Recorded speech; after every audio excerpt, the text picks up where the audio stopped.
Milky वे Galaxy, right. और देखिए इस मिल्की वे गैलेक्सी में आपको कितने सारे स्टार्स नजर आ रहे हैं, है ना? अनकाउंटेबल स्टार्स है। कोई गिन सकता है क्या इन्हें? नहीं, अनकाउंटेबल है ना? कुछ येलो है, कुछ रेड है, कुछ ब्लू है, कुछ व्हाइटिश है। और इन सभी स्टार्स में आप हमारे सन को कहीं ढूंढ सकते हैं, कहीं पॉइंट आउट कर सकते हैं? बहुत सारे हैं, है ना? इतने सारे हैं। देखिए वैसे तो सूरज बहुत बड़ा है, इतना बड़ा कि उसमें 13 लाख पृथ्वी समा जाए, मगर फिर भी आप उस सूरज को हमारे इस गैलेक्सी में देखिए पॉइंट आउट भी नहीं कर सकते कि वो कहाँ है। इतनी बड़ी हमारी गैलेक्सी है और ऐसे हमारे पूरे यूनिवर्स में 10 to the power 11 गैलेक्सीज होती है। यानी कि 10 के आगे आप 11 जीरोस जोड़ लीजिए, इतनी सारी गैलेक्सी है जैसे हमारी मिल्की वे गैलेक्सी। नाउ इमेजिन कि पूरा ब्रह्मांड, पूरा यूनिवर्स कितना बड़ा है। हमें हमारी पृथ्वी इतनी बड़ी लगती है, 13 लाख पृथ्वी जिसमें समा जाए उतना बड़ा सूरज है। उस सूरज को आप यहाँ पॉइंट आउट भी नहीं कर सकते, ऐसे 10 to the power 11। And this universe is still expanding, ये और भी फैलता ही जा रहा है। बट खैर ये तो हम बहुत दूर आ चुके हैं। हम वापस आते हैं हमारे सोलार सिस्टम की ओर और शुरुआत हम करेंगे एक ऑब्जेक्ट के साथ। आप सभी शायद फेमिलियर होंगे उस ऑब्जेक्ट के साथ। सो आप सभी को आइडेंटिफाई करना है, आप सभी को बताना है कि ये ऑब्जेक्ट क्या है। ओके, सो क्या है ये ऑब्जेक्ट? देखिए गौर से देखिए, रिसेंटली हमारे इंडिया ने एक बहुत सक्सेसफुल मिशन भी किया है ना, चंद्रयान 3। बट आपके सामने ये जो इमेज नजर आ रही है, ये मून जैसा दिख जरूर रहा है, मगर ये मून नहीं है। It's not moon. फिर क्या हो सकता है? मर्क्यूरी। यस एग्जैक्टली, ये है मर्क्यूरी, बुध ग्रह। हमारे सौर मंडल का सबसे पहला ग्रह, सबसे पहला होते हुए सबसे छोटा भी है, सूरज के सबसे करीब होता है और इसलिए देखो धूप में रह के बेचारा कितना काला पड़ चुका है है ना? इसका कोई नेचुरल सैटेलाइट मून नहीं होता है। इसकी एक बहुत खास बात है कि वैसे तो ये सूरज के सबसे करीब है और सूरज के करीब रहने के बावजूद भी ये सबसे गर्म प्लैनेट नहीं है। गर्म तो छोड़िए, इसके रात का टेम्परेचर -180 डिग्री सेल्सियस से भी कम हो जाता है। सोचिए -180 से भी कम, इतना तो हमारी अर्थ पर भी नहीं होता है और ये तो सूरज के सबसे करीब है, फिर भी -180। डजंट मेक एनी सेंस, है ना? क्यों होता होगा ऐसे मर्क्यूरी पर? क्या रीजन हो सकता है? इतना तो अर्थ पर भी नहीं होता है। देखिए रीजन बहुत सिंपल है। जैसे आप इस रूम में बैठे हैं, आप एयर को फील कर सकते हैं, है ना? आप बाहर जाते हैं, पेड़ पौधे हैं, आसमान में बादल है, मतलब हमारे अर्थ पर एक सस्टेनेबल एटमॉस्फेयर है और मर्क्यूरी के पास ऐसा कोई एटमॉस्फेयर ही नहीं, कोई वातावरण नहीं।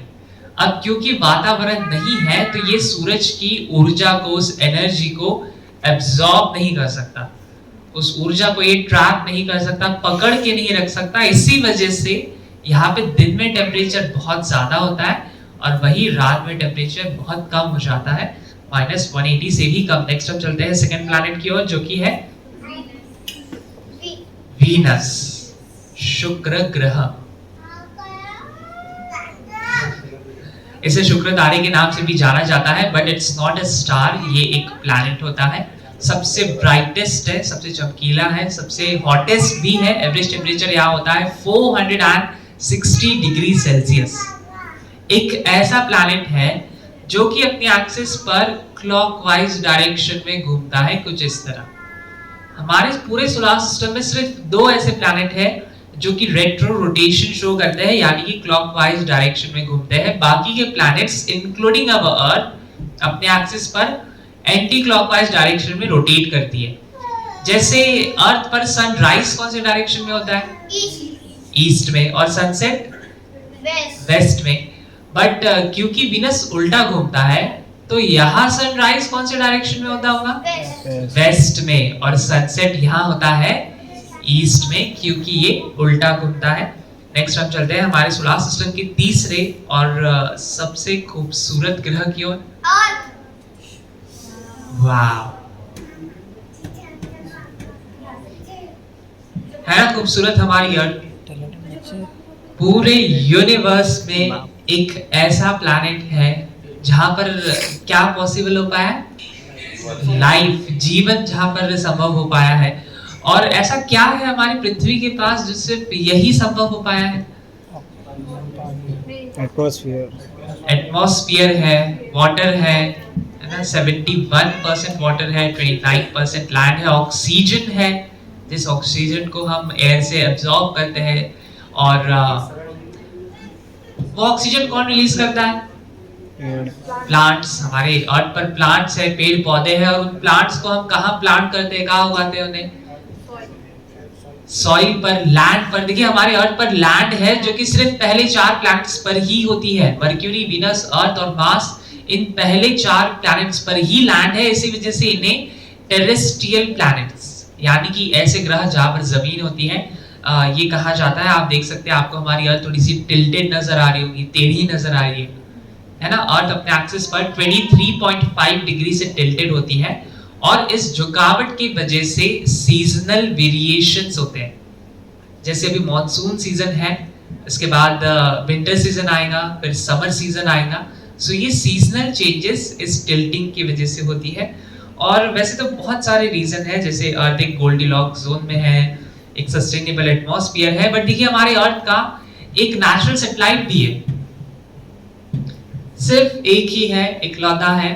और क्या नाम है उस नेचुरल सैटेलाइट का? मून। Moon, right.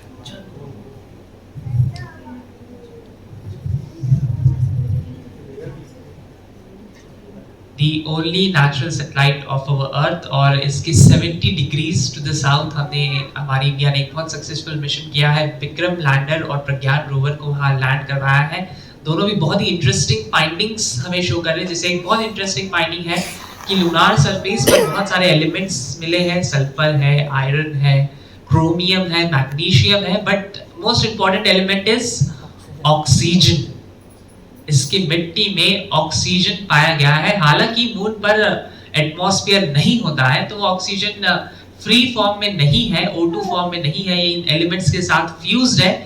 बट अगर इस ऑक्सीजन को हम एक्सट्रैक्ट कर पाए, तो ये हमारी पूरी दुनिया के 8 बिलियन पीपल्स को लगभग 1 लाख ईयर के लिए ऑक्सीजन सप्लाई कर सकता है। इतना ज्यादा इसके सतह पर ऑक्सीजन पाया गया है। और आपने देखा होगा कि मून के डिफरेंट फेजेस भी होते हैं, like according to its position around sun, moon अपने फेजेस भी चेंज करता है, like full moon to new moon and new moon to full moon. कुछ इस तरह मून के डिफरेंट फेजेस भी चेंज होते हैं।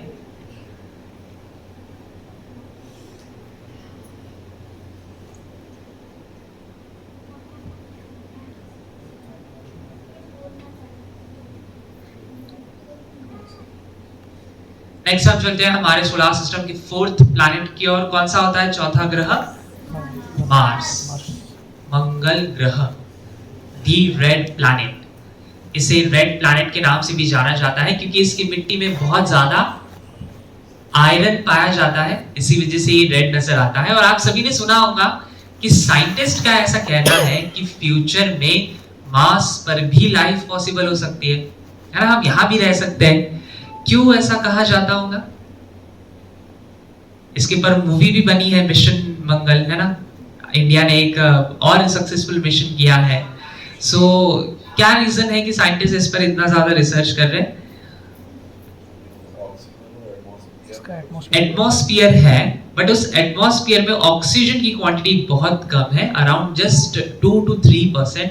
यहाँ CO2 बहुत ज्यादा पाया जाता है, कार्बन डाइऑक्साइड गैस ज्यादा है।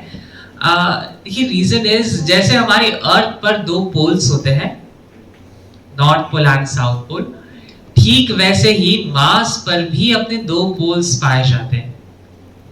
देखिए ये मार्स का साउथ पोल है और ये है मार्स का नॉर्थ पोल। हालांकि ये पोल्स ग्लेशियर से बने हुए नहीं है, ये पोल्स बने होते हैं ड्राई आइस से, मीन सॉलिड कार्बन डाइऑक्साइड से बने हुए ये पोल्स हैं। ये पानी के पोल्स यानी कि बर्फ के पोल्स नहीं है, बट इन पोल्स के नीचे लिक्विड वाटर मौजूद है। Water in its liquid form इतना ज्यादा है कि अगर आप उस वाटर को सरफेस तक लेके आए तो 37% मास वाटर से कवर हो सकता है। इतना ज्यादा यहाँ पर पानी है। हमारे अर्थ से बहुत सिमिलर होता है, जैसे अर्थ पर एक दिन 24 आवर्स का है, ठीक वैसे ही मार्स पर एक दिन 24 आवर्स एंड 37 मिनट्स का है। अर्थ की तरह ही यहाँ पर भी एक रॉकी सरफेस है। जैसे अर्थ पर बड़े बड़े पहाड़ पाए जाते हैं। सबसे हाईएस्ट माउंटेन कौन सा है अर्थ पर? Mount Everest, right. कुछ 9 किलोमीटर की उसकी हाइट होती है अप्रोक्सीमेट। ठीक वैसे ही हमारे पूरे सोलार सिस्टम का सबसे बड़ा पहाड़ मार्स पे पाया जाता है। सो आपके सामने ये जो रेड डॉट नजर आ रहा है, इसका नाम है ओलंपस मॉन्स। इसे लिंक्स ओलंपिया के नाम से भी जाना जाता है और इसकी हाइट होती है 22 किलोमीटर। पूरे सौर मंडल का ये सबसे बड़ा एक पहाड़ है। पहले एक वोल्केनो हुआ करता था, बट अब ये एक्टिव नहीं है। मार्स के 2 नेचुरल सैटेलाइट्स होते हैं, इसके 2 मून्स होते हैं। नेक्स्ट हम चलते हैं 5th प्लैनेट की ओर, जो कि होता है जुपिटर, गुरु ग्रह, दी बिगेस्ट प्लैनेट, सबसे बड़ा ग्रह। एक गैस जायंट कहा जाता है इस जुपिटर को, क्योंकि ये सिर्फ गैस से बना हुआ प्लैनेट है। यहाँ पर कोई भी जमीन नहीं होती है। आप अगर जुपिटर में जाएंगे तो आप यहाँ खड़े भी नहीं रह सकते। अपने एक्सिस पर बहुत ही तेजी से घूमता है, जिस वजह से इसका एक दिन 9 घंटों में ही कंप्लीट हो जाता है। और यही रीजन है कि इसके सतह पर बहुत ज्यादा तूफान एक्टिव रहते हैं। इवन इसका एक बहुत ब्यूटीफुल फीचर है। सो ये जो सर्कुलर पोर्शन आपको नजर आ रहा है, ये एक बहुत बड़ा तूफान है। इसका नाम है द ग्रेट रेड स्पॉट। इतना बड़ा टोर्नाडो है, इतना बड़ा स्टॉर्म है ये, कि इस स्टॉर्म के अंदर हमारी पृथ्वी जैसे 2 से 3 पृथ्वी समा जाए। इतना बड़ा ये तूफान है। 17th सेंचुरी में इसे सबसे पहले आइडेंटिफाई किया गया था।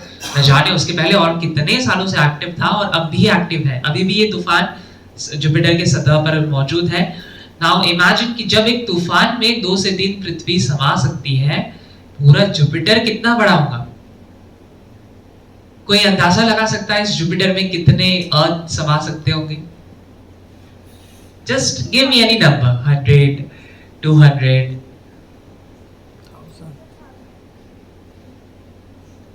देखिए इस जुपिटर के अंदर 1300 पृथ्वी, 1300 अर्थ फिट हो सकते हैं। इसे हमारे अर्थ का बॉडीगार्ड भी कहा जाता है, क्योंकि ये इतना ज्यादा है, इतना ज्यादा बड़ा है, तो इसकी ग्रेविटेशनल फोर्स और मैग्नेटिक फील्ड के कारण अर्थ के तरफ आने वाले सभी एस्ट्रॉइड्स को ये अपने तरफ अट्रैक्ट कर लेता है, और फिर वही एस्ट्रॉइड्स इसके अराउंड रिवोल्यूशन करना स्टार्ट कर लेते हैं, यानी कि इसके नेचुरल सैटेलाइट्स मून में कन्वर्ट हो जाते हैं।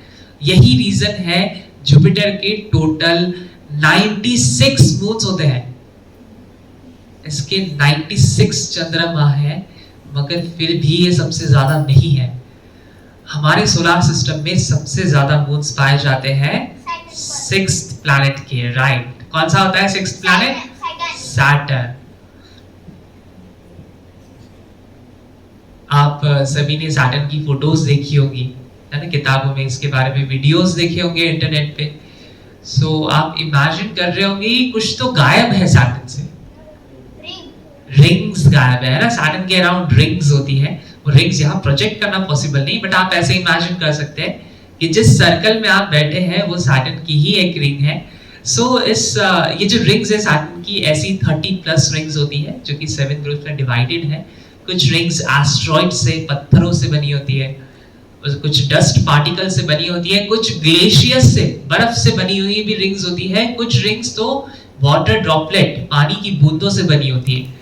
इस सैटर्न की एक बहुत खास बात है कि वैसे तो ये साइज में बहुत बड़ा है, इतना बड़ा कि इसमें 1100 पृथ्वी समा जाए, 1100 अर्थ इसमें फिट हो सकती है। इतना विशाल ये शनि है। बट इसकी खास बात ये है, देखिए अगर आप पानी में जाते हैं और आपको तैरना नहीं आता, क्या होगा? आप डूब जाओगे। बट अगर आप सैटर्न को पानी में रखोगे, पूरे के पूरे प्लैनेट को पानी में रख दोगे, तो ये पानी में तैरने लगेगा, it will float on water, it will not sink. सोचिए इतना बड़ा प्लैनेट रहने के बावजूद भी ये पानी में तैरेगा, डूबेगा नहीं। और पानी में कौन सी चीज तैरती है? राइट, जो लाइट वेट हो, जिसकी डेंसिटी वाटर से कम होती है, वही चीज वाटर में फ्लोट करती है। सो वैसे तो सैटर्न साइज में बहुत बड़ा है, बट फिर भी इसकी डेंसिटी वाटर से भी कम है, क्योंकि ये भी एक गैस जायंट ही है, सिर्फ गैसेस से बना हुआ प्लैनेट है। Gases of methane, hydrogen, helium, और वाटर की डेंसिटी होती है 1। इसकी डेंसिटी, पूरे प्लैनेट की डेंसिटी है 0.98। सो टेक्निकली ये पॉसिबल नहीं है, आप सच में इसे पानी में नहीं रख सकते, क्योंकि इतना सारा पानी, वाटर आप अरेंज नहीं कर सकते। But still if you do that, it will float on water. सबसे ज्यादा मून्स सैटर्न के होते हैं। कुछ 3 महीने पहले सबसे ज्यादा मून्स जुपिटर के ही थे, बट अब इंटरनेशनल एस्ट्रोनॉमिकल यूनियन ने कंफर्म किया है कि अब सैटर्न के 63 न्यू मून्स को आइडेंटिफाई किया गया है। सो पहले से ही सैटर्न के 83 मून्स थे, और अब 63 न्यू मून्स आइडेंटिफाई हुए हैं। टोटल इसके हो चुके हैं 146। सैटर्न के टोटल 146 मून्स है, और पूरे सोलर सिस्टम में सबसे ज्यादा है। नेक्स्ट हम चलते हैं 7th प्लैनेट की ओर, which is Uranus, the coldest planet. Average temperature यहाँ होता है -220 डिग्री सेल्सियस। सबसे कोल्डेस्ट रहने के साथ ही साथ सबसे ज्यादा बदबूदार प्लैनेट है यूरानस। सबसे स्मेलिएस्ट है, क्योंकि यहाँ पर हाइड्रोजन सल्फाइड गैस पाई जाती है, H2S गैस। सो आपने अगर केमिकल लेबोरेटरीज में वर्क की है, देन यू नो इसकी बहुत पंजेंट स्मेल होती है, एक रॉटेन एग की तरह। यूरानस ये दूसरा ऐसा प्लैनेट है जो कि क्लॉकवाइज डायरेक्शन में रोटेट करता है अपनी एक्सिस पर, और ये अपने एक्सिस पर खुद ऐसे टिल्ट होता है 98 डिग्री से। इसी वजह से जब ये घूमता है तो एक व्हील की तरह घूमता है, इसीलिए यूरानस को द रोलिंग प्लैनेट या फिर द क्रॉलिंग प्लैनेट के नाम से भी जाना जाता है। इसके 27 मून्स होते हैं। और अब हम चलेंगे लास्ट प्लैनेट की ओर, जो कि है नेपच्यून, वरुण ग्रह। हमारे सौर मंडल का सबसे ज्यादा अमीर प्लैनेट, सबसे अमीर planet, the richest member of our solar system family. और क्यों इसे सबसे अमीर कहा जाता होगा? बहुत पैसे है नेपच्यून के पास। यस, क्या हो सकता है? डायमंड्स। Yes, true. देखिए इस प्लैनेट पर डायमंड्स की बारिश होती है। It rains diamonds on Neptune. So अगर आप में से किसी को बहुत अमीर होना होगा तो आप इस प्लैनेट पर जा सकते हैं। ज्यादा दूर भी नहीं है, कुछ 4.5 बिलियन किलोमीटर दूर होता है हमारे अर्थ से। जहां तक पहुंचते पहुंचते ही शायद आप बूढ़े हो जाए, और अगर आप गलती से इस प्लैनेट के करीब भी जाते हैं तो देखिए इस प्लैनेट के करीब आते ही आपका स्पेसशिप पूरा चकनाचूर हो जाएगा, उसकी पूरी चटनी बन जाएगी, क्योंकि यहाँ बहुत ज्यादा प्रेशर होता है इस प्लैनेट पर। इतना ज्यादा प्रेशर होता है कि इस प्लैनेट के अंदर मीथेन गैस पाई जाती है। सो वो मीथेन गैस के कार्बन पार्टिकल्स इस एटमॉस्फेरिक प्रेशर में आकर कंप्रेस हो जाते हैं, कंडेंस हो जाते हैं, क्रिस्टल्स फॉर्म करते हैं, और फिर डायमंड्स लाइक क्रिस्टल्स की यहाँ पर बारिश होती है। नाउ इमेजिन कि कितना ज्यादा यहाँ प्रेशर होता होगा। अब हम एक लास्ट स्लाइड देखेंगे। आप सभी ने रोड पर गाड़ियों का ट्रैफिक जरूर देखा होगा, है ना? हमारे रमन साइंस सेंटर में भी आते हुए आपको थोड़ा बहुत ट्रैफिक जरूर मिला होगा। सो जिस तरह रोड ट्रैफिक होता है, ठीक वैसे ही आसमान पर एरोप्लेन्स का ट्रैफिक होता है, जिसे एयर ट्रैफिक के नाम से जाना जाता है। तो चलिए देखते हैं उस एयर ट्रैफिक को।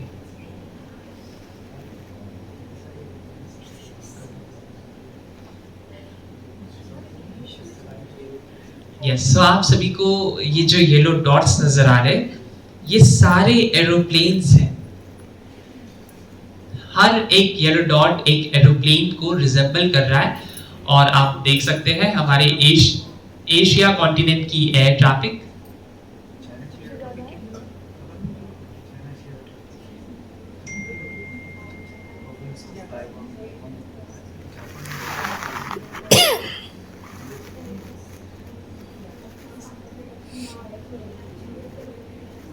एशिया में सबसे ज्यादा एयर ट्रैफिक कहाँ नजर आ रही है?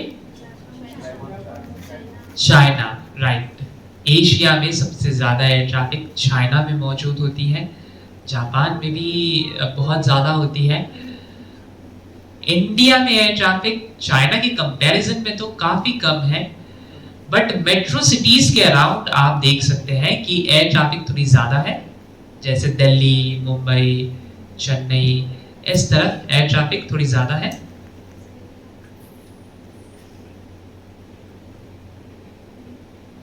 Next is Africa continent. दुनिया का सबसे कम एयर ट्रैफिक वाला एरिया होता है, least air traffic is found in Africa, क्योंकि यहाँ पर बहुत ज्यादा अंडर डेवलप्ड कंट्रीज है, इसीलिए एयर ट्रैफिक भी काफी कम है। Next is Europe. सबसे ज्यादा दुनिया का दूसरा सबसे ज्यादा एयर ट्रैफिक वाला area, second largest in the world. आप देख सकते हैं कैसे इतने सारे एरोप्लेन्स एक बहुत ही छोटी सी जगह में ट्रैवल कर रहे हैं।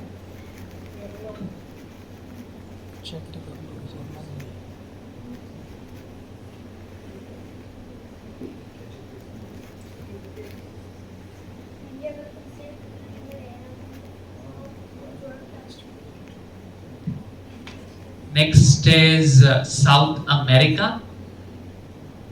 साउथ अमेरिका में भी एयर ट्रैफिक ज्यादा नहीं पाई जाती है,